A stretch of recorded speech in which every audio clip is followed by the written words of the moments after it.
يا رب صل عليه وسلم اللهم صل على محمد يا رب صل عليه وسلم لولاك يا زينة الوجود ما طاب عيشي ولا وجودي لولاك يا زينة الوجود ما طاب عيشي ولا وجودي ولا ترنمت في صلاتي ولا ركوعي ولا سجودي اللهم صل على محمد يا رب صل عليه وسلم اللهم صل محمد يا رب صل عليه وسلم أيا ليالي الرضا علينا عودي لي يا خضر منك عودي أيا ليالي الرضا علينا عودي لي يا خضر منك عودي عودي علينا بكل خير بالمصطفى طيب الجدود اللهم صل على يا رب صل عليه وسلم اللهم صل على محمد يا رب صل عليه وسلم بالله صلني فداك روحي زبت من الهجر والصدود بالله صلني فداك روحي زبت من الهجر والصدود أنا الذي هبت في هواكم يوما أراكم يكون عيدي اللهم صل على محمد يا رب صل عليه وسلم اللهم صل على محمد يا رب صل عليه وسلم ثم الصلاة على نبينا وآله الركع السجود ثم الصلاة على نبينا وآله الركع السجود ثم الصلاة على نبينا وآله ركع السجود اللهم صل على محمد يا رب صل عليه وسلم اللهم صل على محمد يا رب صل عليه وسلم اللهم صل وسلم وبارك عليه وعلى آله سير الفاتحة أعوذ بالله من الشيطان الرجيم بسم الله الحمد لله صراط الذين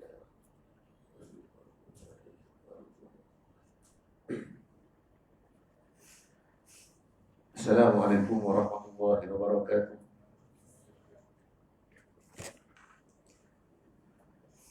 Bismillahi khairil asma' Bismillahi rabbil ardi was sama' Bismillahi alladhi la yadurru ma'asmihi da' Allahumma lakal hamdu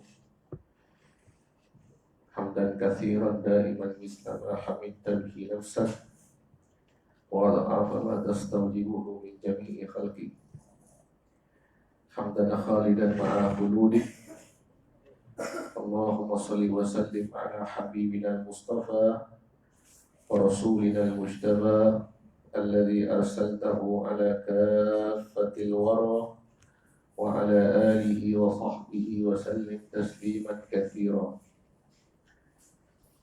Allahumma inna man kharajna min hawlina wa quwwatina ila hawlika wa quwwatik wa min ilmina ila ilmik wa min iradatina ila iradatik wa a'udzu bika Allahumma an aqula zura aw aghsha fujura aw akuna bika maghrura thumma amma ba'd.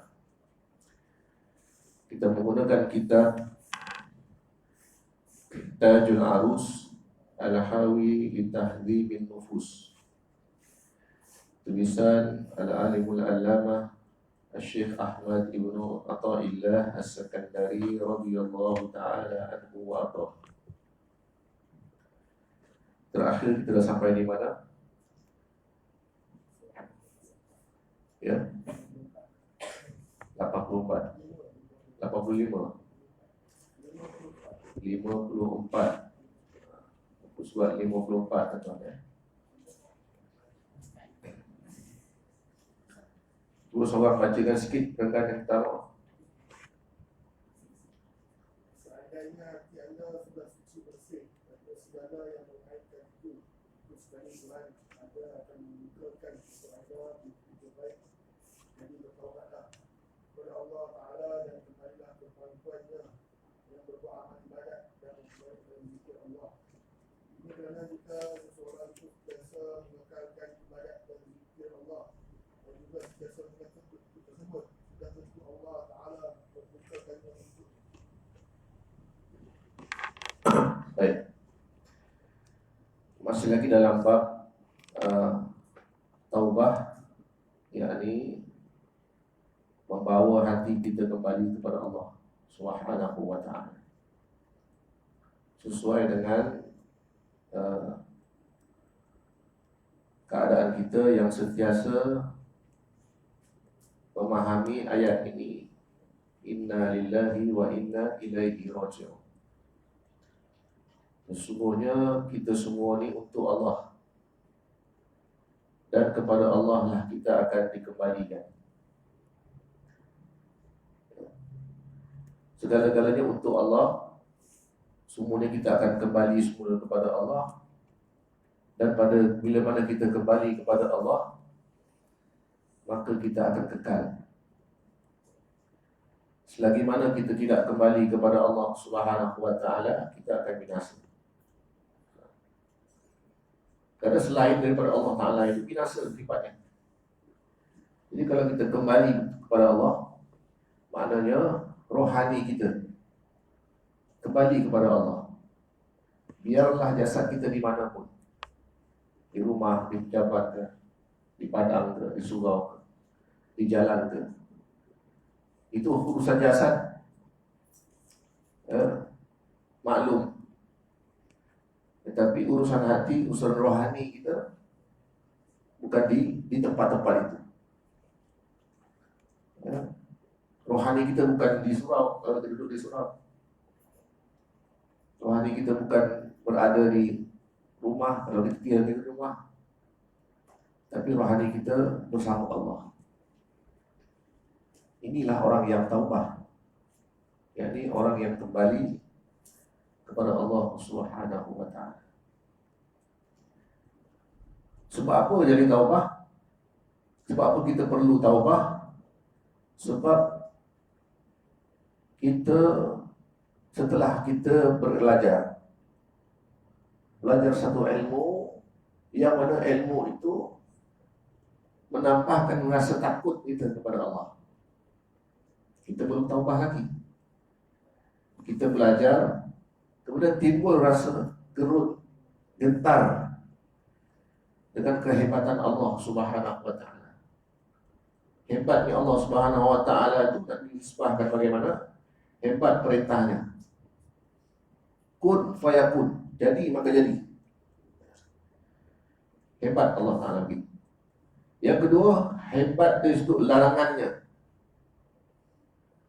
Ya. Jangan buat, pada jangan lakukan larangan, dosa. Itu ya, perintah yang hebat. Sebab apa? Kalau lakukan juga dosa, pasti akan diazab. Jadi berdasarkan perintah dan larangan Allah Ta'ala ni, kita nampak Allah tu hebat. Bila kita lihat satu orang yang hebat, sesuatu yang hebat, maka dengan sendirinya kita akan rasa khasyah, yakni takut.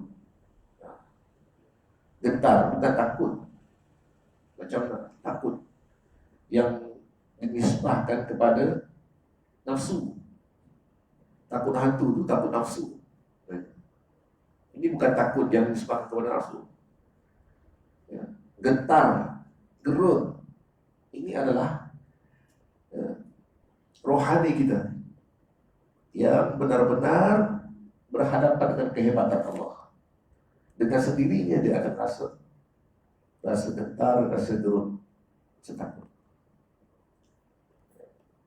Bertitik tolak daripada ilmu, majlis ilmu, berguru, berkitab, belajar, sabar, musafir, keluar belanja untuk ilmu,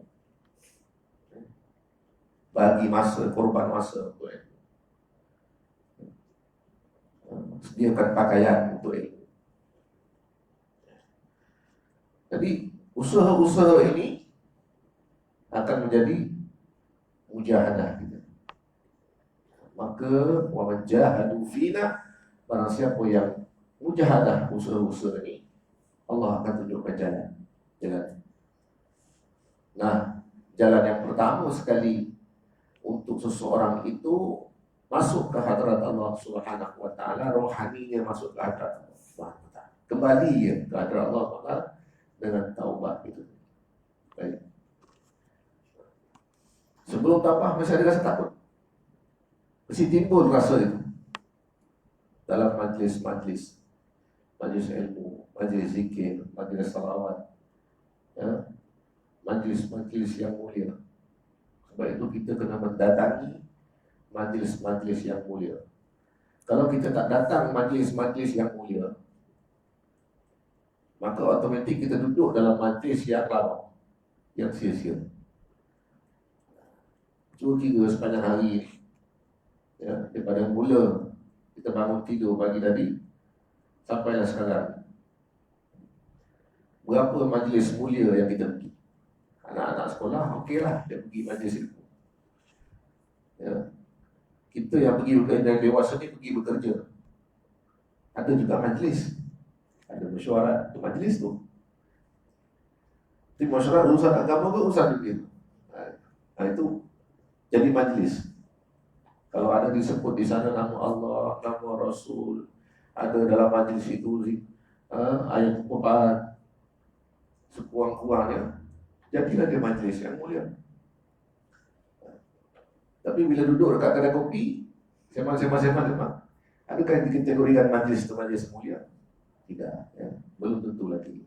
Karena di sana sunyi daripada sebutan nama Allah, mengagungkan Allah, sunyi daripada memuji akhlak Rasulullah, sunyi daripada menyebut-nyebut tentang ilmu pengetahuan, tentang iman, tentang amal.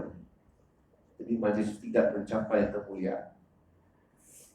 Kita kembali, kita lari daripada itu semua, datang kita ke surau ini bukan sekadar untuk kita menambahkan ilmu, tidak, tetapi kita mendatangi satu majlis yang mulia, dan di sana kita akan dimuliakan.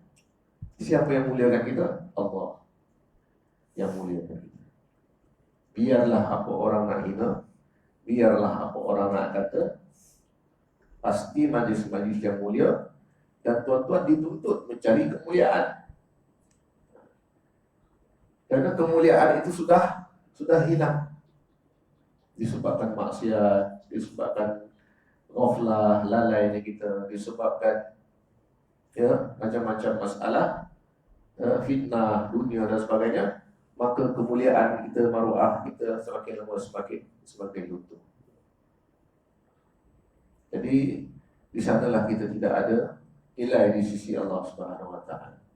Kalau kita datang majlis yang mulia, yang disebut di sana kebesaran Allah, disebut di sana kehebatan Rasulullah, disebut di sana nama-nama Allah, disebut di sana ilmu-ilmu yang bermanfaat, diadakan doa-doa yang maksur dalam majlis tersebut.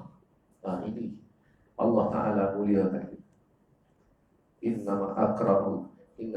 akramakum innallahi atqakum. Jadi orang yang duduk ini dalam majlis ini adalah orang yang bertakwa dan dimuliakan oleh Allah Subhanahu.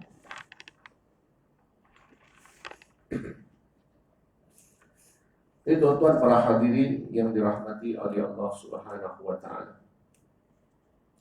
Ibnu Athaillah Sakandari radhiyallahu taala anhu yang menyatakan dalam kitabnya ini ialah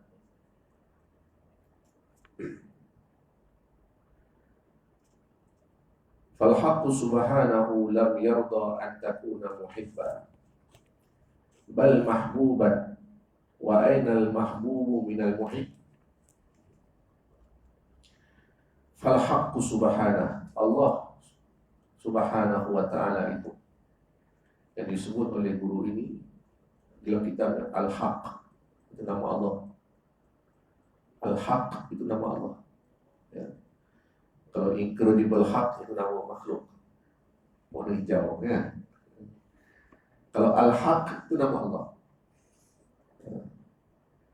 Dalam nama-namanya yang husna, nama-namanya yang cantik, yang bagus. Lam yarda an takuna muhibba, dia tidak redha, tak suka kamu hanya semata-mata menjadi orang yang cinta kepadanya, semata-mata jadi cinta dengan ucapan ya Allah aku cintakan kamu, ya Allah aku sayang kamu, ya Allah, semata-mata itu. Bal mahbuban, dia mahu jadi kamu menjadi orang yang dicintai olehnya. Kita jangan nisbahkan kita ini mencintai Allah. Allah tak suka.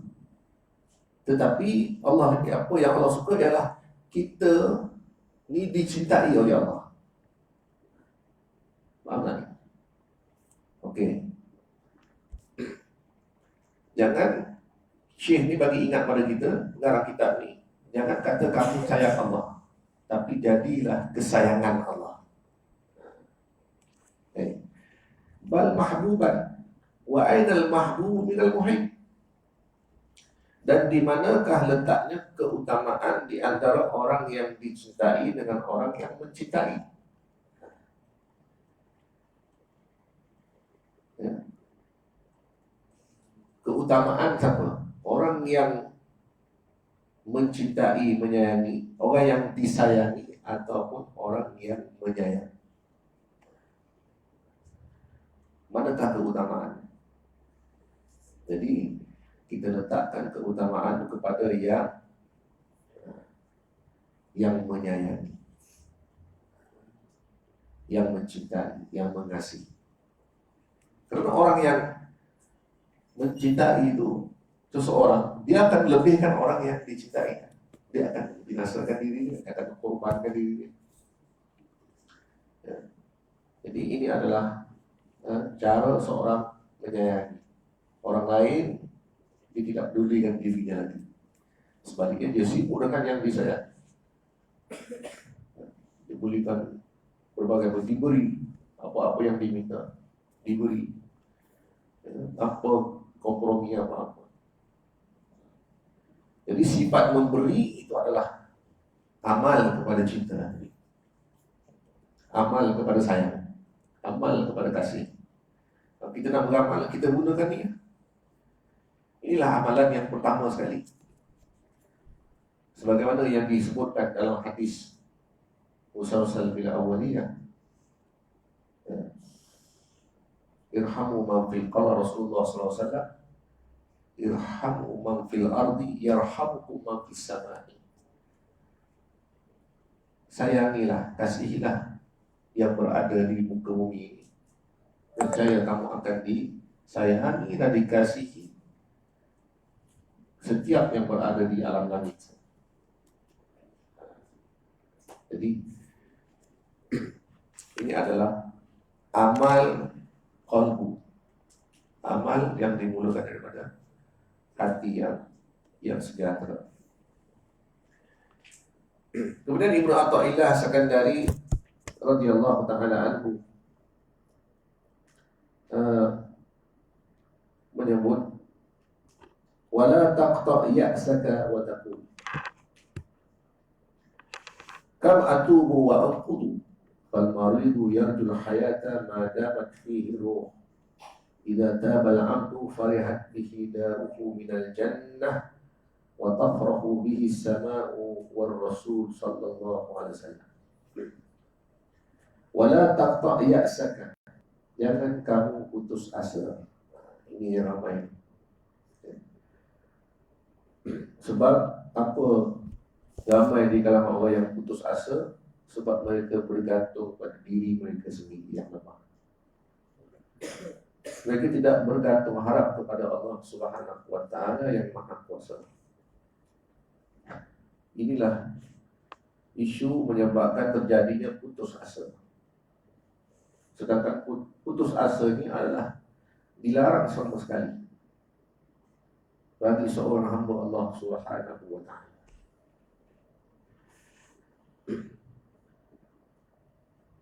Jangan kamu berputus asa wa taqul, dan pada masa yang sama kamu berkata kam atubu wa anqudu. Berapa kali dah aku bertaubat, dan berapa kali pula dah aku melanggar taubat. Ini kalam daripada orang yang berputus asa. Aku bertaubat banyak kali tapi masih juga buat. Taubat lagi, masih buat lagi. Taubat lagi, masih buat lagi. Maka lihatlah kepada seorang pesakit, fal maridu yarjul hayah ma damat fihi ruh. Kalau kita pergi hospital, kita tengok orang pesakit, dia berjuang melawan sakit dia untuk apa? Untuk hidup lagi, ya, untuk meneruskan hidup. Walaupun tak apalah hidup sakit, tak apalah sakit, terus berjuang untuk hidup selagi roh ada dalam badan, ya. Kita lihat keadaan mereka, dan kita lihat orang yang sakit ini tak putus asa, lawan sakit, makan ubat, keluar masuk hospital, ya, masuk air, masuk antibiotik, lawan lagi, lagi ada nyamuk dalam badannya. Adakah kita lihat orang yang sakit itu putus asa? Tak ada seorang pun yang putus asa. Selagi nyamuk ada dalam badan dia, adalah harapan satu hari dia akan sembuh dan akan hidup seperti orang sehat. Demikianlah ahli maksiat. Mereka juga penyakit. Mereka ada penyakit. Mereka sakit contohnya. Tapi kalau mereka putus asa, ini tak masuk akal. Dia keluar daripada tabiat dia sebagai seorang sakit. Oh, sakit tak boleh matilah, ambil bunuhlah saya, tak boleh sakit lagi. Padahal sakit apa je? Sakit kaki dia, ada sakit perut dia. Sakit perut, tak sanggup lagi nak hidup, matikan saya. Itu yang ada bunuh diri, ada yang telan racun dan sebagainya. La ilaha illallah. Ini adalah orang-orang yang tidak ketemu jalan dan tidak melihat hakikat yang sebenarnya. Dan ingatlah apabila bertaubat seorang hamba, nescaya bergembiralah syurga tempat kediamannya. Idza tabal abdu farihat bihi daruhu minal jannah.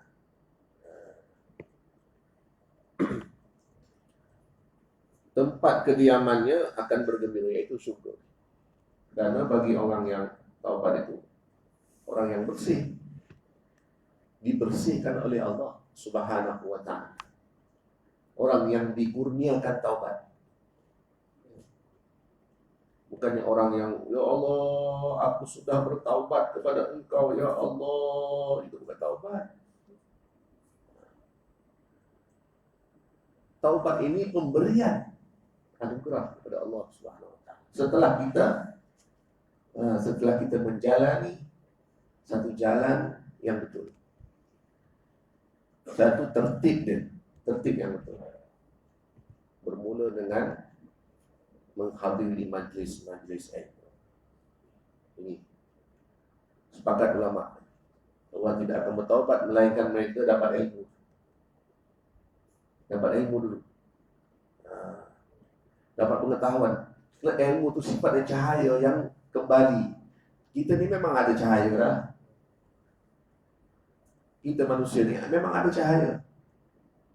Asal kita, fitrah kita ada cahaya kita. Cahaya rohani itu. Itu asal fitrah kita. Tapi sebabkan maksiat-maksiat tadi yang kita lakukan, maka cahaya itu semakin malam. Dan bila kita mendatangi ilmu, mendapatkan ilmu, maka ilmu itu cahaya yang masuk kembali dalam rohani kita.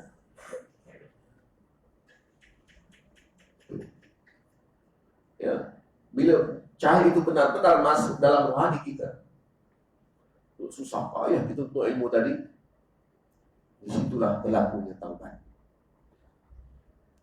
Ya, timbul khasyah dan berlaku taubat yang benar-benar dikurniakan oleh Allah Subhanahu wa ta'ala. Bukan pura-pura lagi. Memang ori punya. Ori punya taubat. Bukan tak ori. Original taubat. Jadi itulah, bila mana di taubah dia kembali. Taubat itu maksudnya apa? Kembali dia kepada asalnya. Fitrah dia bercahaya, dia bersih, dia hampir dia dengan Allah. Wangi dia, bukan wangi dan dia boleh dibawa dengan hidup. Wangi dalam bentuk maknawi dia.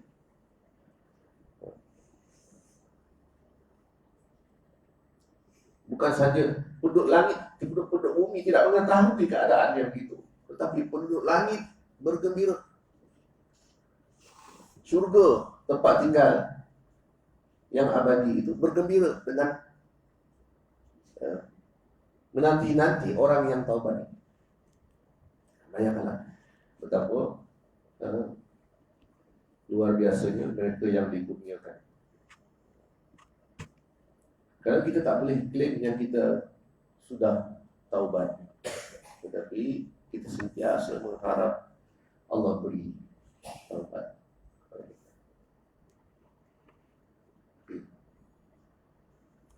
Dan turut bergembira di langit dan bumi, dan akhir di langit bergembira, bumi pun mengetahui keadaan. Ya. Karena bumi ini kandungannya tanah dan berbagai unsur-unsur lain sama macam kita. Kita pun asal daripada tanah dan unsur-unsur. Dia juga mengetahui kebersihan kita, taubat kita. Dan yang akhir sekali, siapa yang gembira bila mana seorang itu kembali kepada Allah Subhanahu wa taala, dapat meninggalkan dosa-dosanya, yang paling gembira ialah Rasulullah sallallahu alaihi wasallam. Seronok Nabi Muhammad SAW. Ya.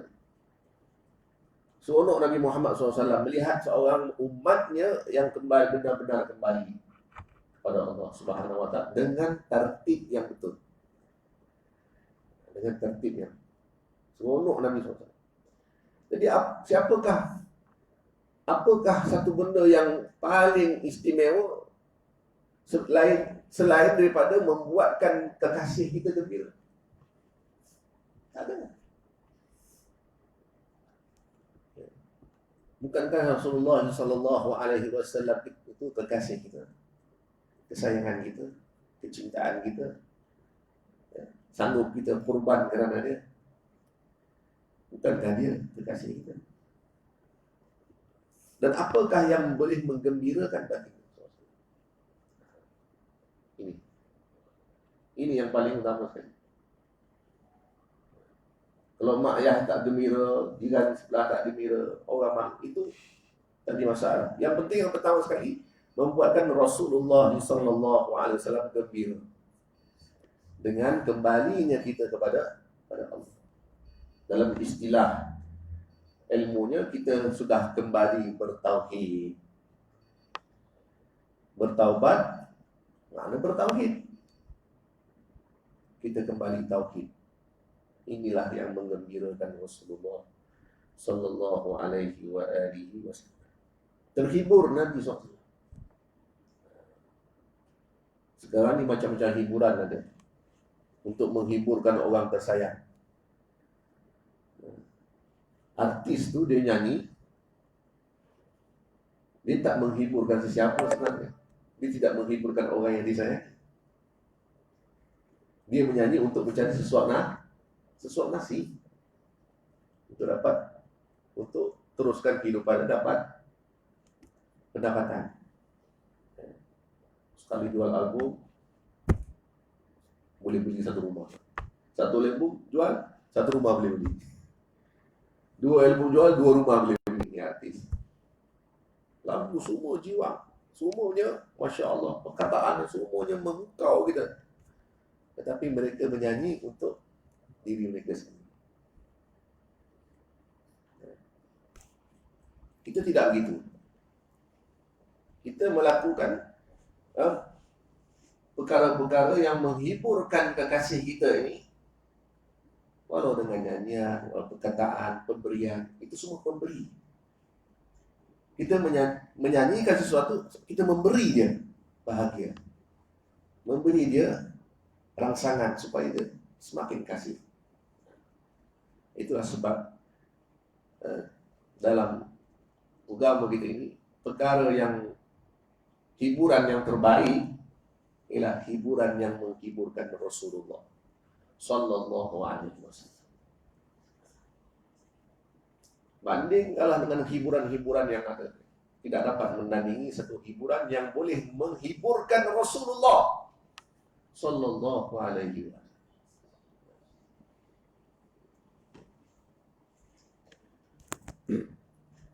Kalau Rasulullah terhibur, Masya Allah, betapa tunggulah saat dan ketikanya Rasulullah membalas pemberian kita itu.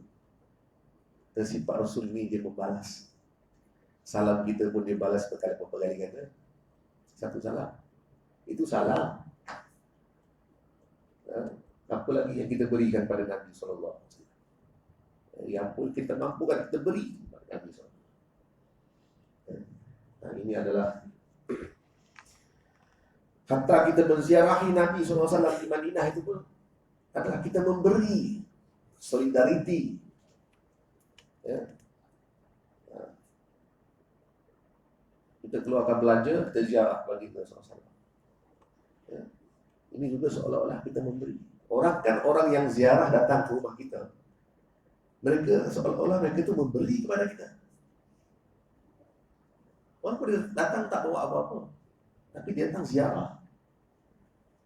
Orang tabligh datang ziarah rumah kita. Sebenarnya dia datang itu membeli, bukan datang menyibuk. Kan? Mereka memberi sesuatu. Apa yang dia beri? Nasihat. Oh, ini benda yang harganya mahal. Ya. Terima kasih Bapa tak tahu lah. Kalau kasih Bapa tahu, sudah tentu dia akan borong semua nasihat tu. Ya. Itu kisah kasih Bapa lah. Tapi mereka beri. Assalamualaikum tuan, bagi salam. Satu. Bagilah. Apa khabar? Beri solidariti. Berikan perhatian. Apa khabar? Sehat. Beri perhatian. Beri lagi. Macam ni bang, kita tujuan datang ni. Beri pula maklumat. Beri maklumat. Beri lagi. Kita ada majlis. Jemput datang. Beri lagi undangan. Jemput lagi. Beri. Inilah hub mahabbah billah.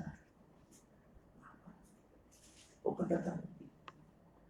Itu kalau orang datang, ziarah, tak sama dengan orang datang buat sales. Kalau sales macam-macam ini kita dia minta pada kita, bukan dia beri pada kita. Ya? Kita beri dia dulu, baru kita beri dia. Bagi kita duit dulu, bagi dia duit dulu, baru dia bagi kita barang. Itu sales. Ini orang ni tak ada mahabbah, tak ada kasih sayang. Yang ini penting hati dia. Jadi inilah mahabbah. Sebenarnya ziarah itu adalah kasih sayang, mahabbah, rahmah, memberi dan memberi. Sedekah dan zakat.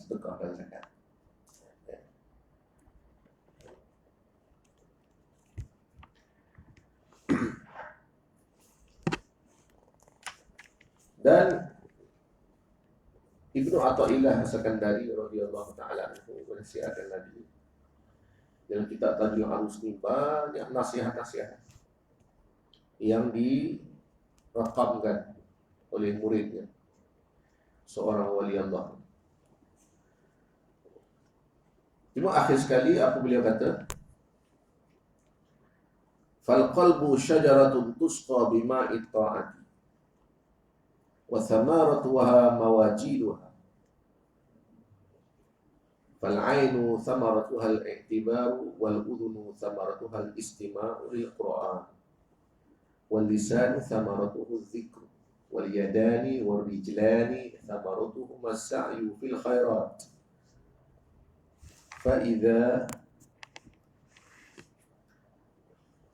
فإذا جف القلب سقطت ثمراته فإن أجدب فأكثر من الأذكار ولا تكن كالعليل يقول لا تداوى حتى أجد الشفاء فيقال له لا تجد الشفاء حتى تتداوى. Kita kembali kepada persoalan hati. Hati merupakan qalbu syajarah tusqa bima'it ta'ah.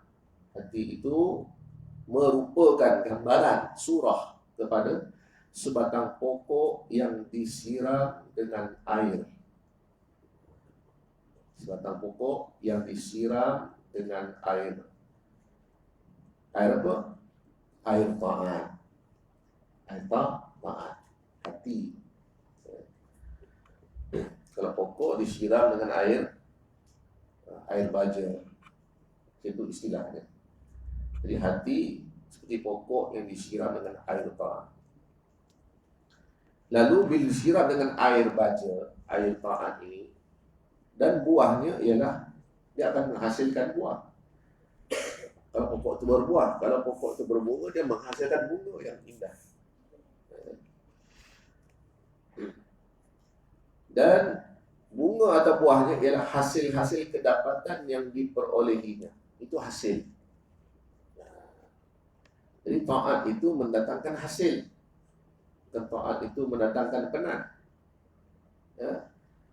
Sebagaimana yang dipahami oleh sebagian orang, taat itu berhasil, mendatangkan hasil. Karena kita telah menyiram, memberikan hak kepada hati kita. Baik. Kemudian As-Sakandari menyebut apa yang diperolehinya, apa hasilnya. Setelah hati itu disiram dengan taat, hati ini Allah jadikan, taat pun Allah jadikan. Ya, Allah beri taat itu pada kita. Bila Allah beri taat pada kita, maka terbitlah di dalam taat itu iman, yakin dengan Allah. Ya, ma'rifah, taufik, hidayah, inayah. Inayah ini pertolongan. Hidayah ini jalan keluar daripada permasalahan. Taufik ini apa dia? Taufik ini kehendak kita secocok dengan kehendak Allah.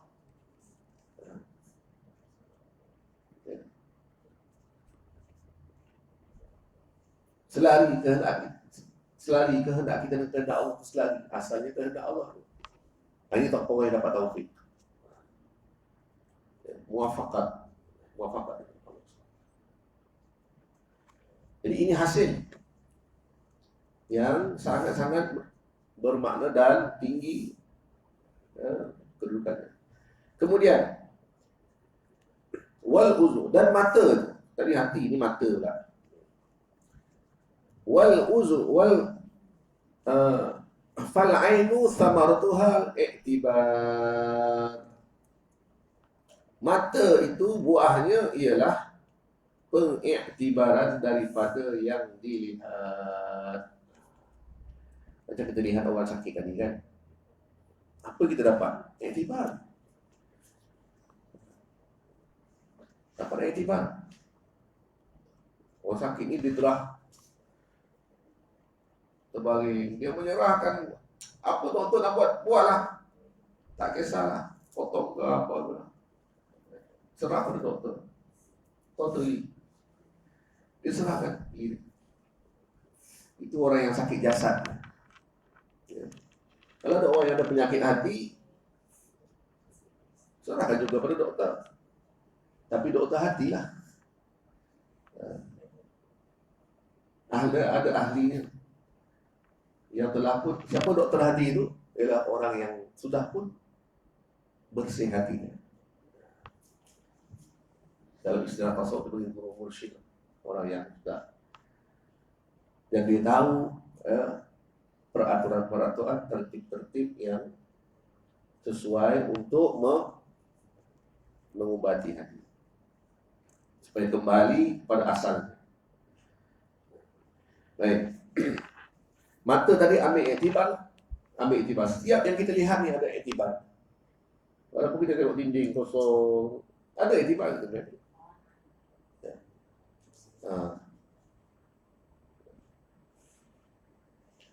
Ada kisah-kisah yang boleh kita ambil.